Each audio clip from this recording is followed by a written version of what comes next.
1 cup ரவை, 1 cup சர்க்கரை, 1 cup நிறையா அதனுடைய சாறு எடுத்துக்கணும். இது தாளிக்கிறதுக்கு முந்திரி, திராட்சை, கொஞ்சோண்டு ஏலக்காய், நெய். இது எப்படி செய்யலான்னு பார்க்கலாம். ஃபஸ்ட்டு அடுப்பை பற்ற வச்சு வானலில் கொஞ்சம் நெய் போட்டுக்கோங்க. நல்லா நெய் ஊறுகட்டும்.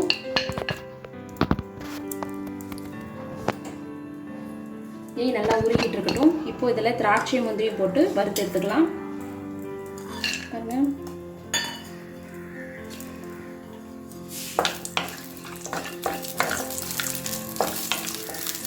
ஃபஸ்ட்டே திராட்சை முந்திரி வறுத்து எடுத்துக்கிட்டோன்னா ஈஸியாக இருக்கும்.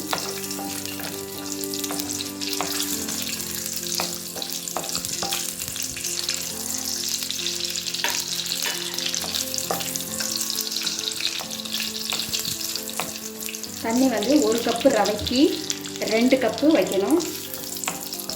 அந்த ஜூஸ் வந்து 1 கப்பு இருக்குது, அதனால் கரெக்டாக இருக்கும். பாருங்கள், தண்ணியை வந்து சூட் பண்ணி வச்சுருக்கேன். இந்த இதில் சூடாக இருக்குது.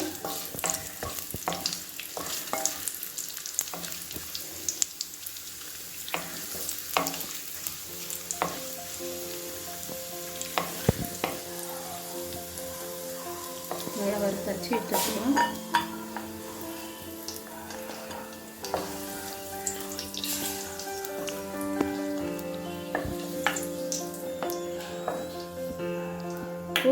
இந்த ரவையை இதிலே போட்டு நல்லா வறுக்கலாம்.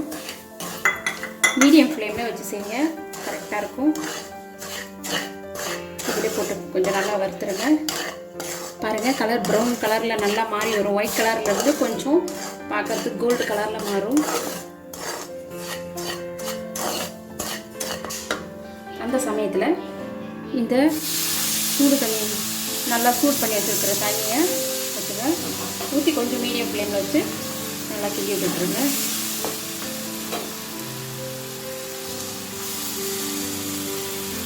தேவையான அளவுக்கு தண்ணி ஊற்றிக்கலாம்.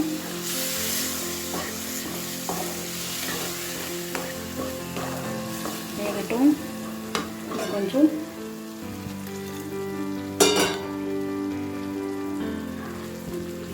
இந்த ஜூஸை கொஞ்சம் ஊற்றிக்கலாம். பாருங்க, கிண்டி விட்டுட்டே இருக்கோம்.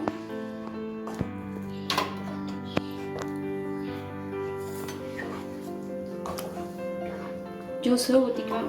கொஞ்சம் இந்த 1 கப்பு ஜூஸையும் ஃபஸ்ட்டு ஊற்றிக்கலாம்.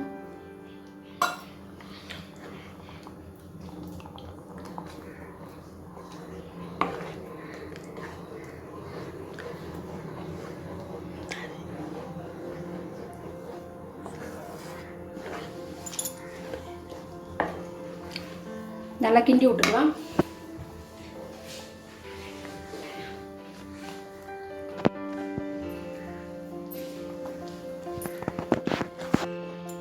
நல்லா கிண்டி விட்டுக்கலாம். நல்லா கட்டி வராமல் கிண்டி விட்டுக்கலாம். கொஞ்சம்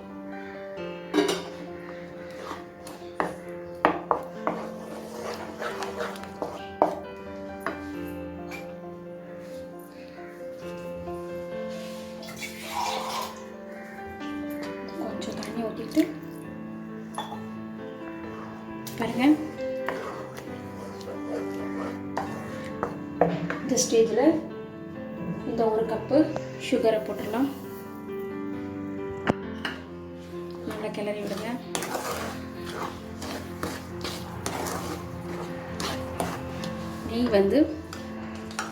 நெய் பாருங்க, அது கூடவே போட்டுகிட்டே இருக்கணும்.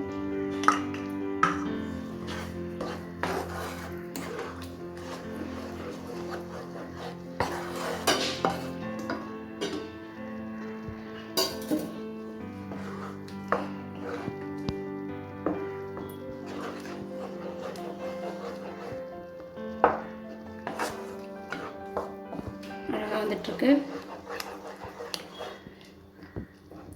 கட்டிலாம் வராமல் நல்லா வருது.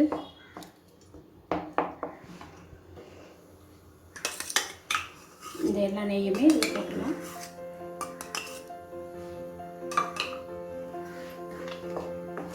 கிண்டி போங்க.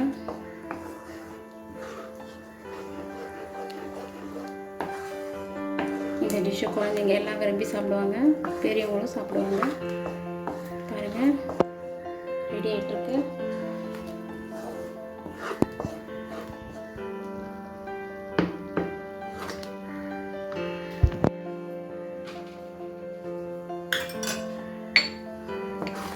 ரெடி ஆகிட்டுருக்கு.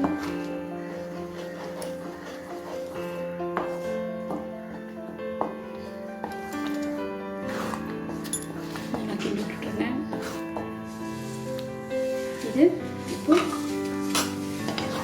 கொஞ்சம்